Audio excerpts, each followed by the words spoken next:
Oberon Junius, the one-eyed Roman in the burnt kilt, slammed the last spike home. The man screamed as it stabbed through his ankles, fastening him to the trunk. Oberon looked back and saw his incoming patrol, with Donnie McMaster and Finbark Kelly in tow. He waved them on for the long file of prisoners awaiting a turn to take a ride on a cross of their own. Oberon stood the sledgehammer in the snow and joined his fellows, who were ready at ropes tied to the cross piece. While 6 men prepared to guide the base of the cross into its waiting hole, Oberon stood before 2 teams of 10. He hollered out in Latin, "Ready! Pull!" The legionaries pulled the ropes. The crucifix pith slid and angled into the hole before it. The team of 6 lifted and pushed upward, and the cross, with its now screaming Frenchmen, vaulted upward to the sky. It dropped with a satisfying thunk into the hole. The men on rope detail held the cross erect, while the rest shored up the base with wooden shims, dirt, and clay. Then men on each side scrambled up the ropes and untied the knots. They dropped the thick hemp down to their fellows, then swung down from their faux tree. On to the next. Oberon admired the handiwork. Thousands of years prior, when he had been born as Oberon Junius, he helped oversee the crucifixion of 2,000 Jews for General Publius Quintilius Varus in Jerusalem. And now, after all this time, General Varus had returned to his legions, hell-bent on beating that record. He wanted the number doubled. One-eyed Oberon knew it was not the centurion's job to question orders. It was the centurion's job to make his legionaries do their jobs, as ordained by their God's appointed commander. Oberon enjoyed the work. To him, the journey to 4,000 crucified men was no different than the journey to 2,000. It was, indeed, a mountainous task, but just as when summiting the Alps, there was no sense looking up at the mountain's peak.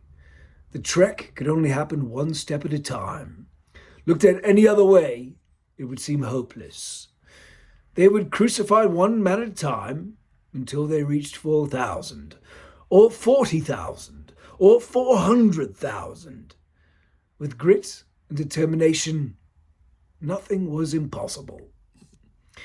Oberon was a good manager of men, an excellent overseer. The only problem now was his single eye. It had begun to wear on him. Hammering railroad spikes into men's palms was difficult without depth perception. He'd crushed the last man's fingers flat as pancakes on the first swing, instead of striking the spike flush, and the imperfection annoyed him. There was a pleasure in hitting just right and driving a spike home with one blow that was spoilt by the need to swing a second time. He was also fairly certain that being one-eyed was the reason he had made the error with the gasoline and lit his kilt on fire the night before, when they were finishing off Finn's band of Irish Fusiliers. It was as embarrassing as it was frustrating. If at all possible, he meant to remedy the situation. Oberon walked the prisoners and eyed Donnie McMaster and Finbark Kelly. He sighed. Poor specimens. Donnie's brutalized body and Finn's missing fingers made them unacceptable vestals, no better than his current one. Oberon scanned the rows of bound men and women with a discerning eye. It was like searching the slave marketplace in Rome for just the right worker. His wife Livia's maxim, delivered whenever she sent him to carry out her bidding while on leave in Rome, followed him now. Always pick the right man for the right job. His eye settled on 2 men in particular, a big fellow in the blue wool of the French army, and the brown-skinned Gurkha warrior, whose dark eyes stared up at him with contempt. Oberon paused and stared back. He admired the man's fighting spirit, although he knew he would not inherit it along with the corpse. It was a worthy attribute. Oberon figured that between the stout Gurkha and the Frenchman, he had two suitable candidates for certain. Now all he needed was permission to take what he wanted. Oberon handed his sledgehammer to his adjutant and told him to take a rest.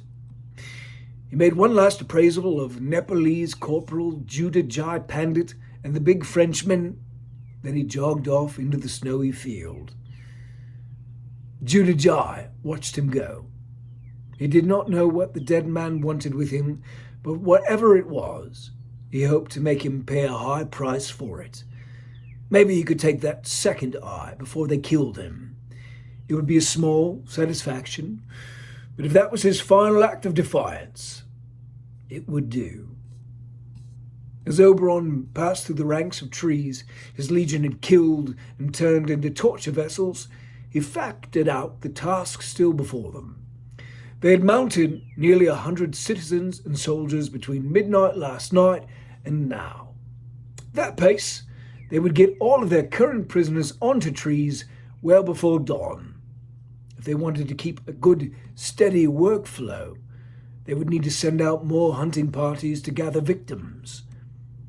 Oberon found General Varus standing in the center of his field of the crucified, admiring the burgeoning handiwork of his risen legion. Oberon approached with deference and waited. Varus was enjoying the spectacle. He did not particularly wish to be disturbed. He knew one-eyed Oberon was standing there looking ridiculous with his singed cock and balls dangling beneath the ruined hem of his burnt kilt, that odd-shaped barbarian's blade shoved through his belt. But he also knew that Oberon was an outstanding centurion, who had served him well up until the bitter end in mid-September of 9 A.D., an end that seemed only hours past. Varus still felt the sharp, cold steel pressed against his belly, angled up under the ribs, headed for the thick muscle of his heart. When he dropped his weight onto the point, the high-pitched shriek that burst out of him split the evening air. The shame of its femininity was almost as painful as the blade running up into him. His whole body seized and shuddered in pain. He felt hot piss running down his thighs. It was a much worse ending than tradition had taught him it would be.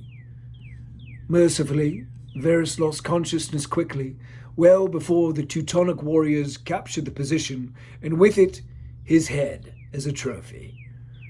Varus's surviving legionaries were thrown into dried pine cages and burned alive. Sacrifices to the woodland gods the Germans believed had brought them victory over the Roman standards. It had been a shameful defeat. Poor leadership contributed more to the Roman failure than any of the gods had. When all was said and done, through arrogance, Varus lost 18,000 prime Roman soldiers in less than a week's time. Suicide was the only alternative at that juncture, and ultimately better than being burned alive with his men. His grandfather, who had ridden against the tyranny of Julius Caesar only to see his grandson elevated, a favorite of the emperor, would have been utterly shamed had Varus returned to Rome alive with his tail between his legs.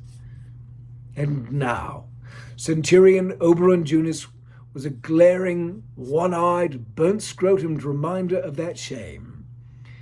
Without looking at him, Varus raised a casual salute of recognition. Oberon stepped forward. "General, we have crucified 105 thus far." Varus's nod was nearly imperceptible.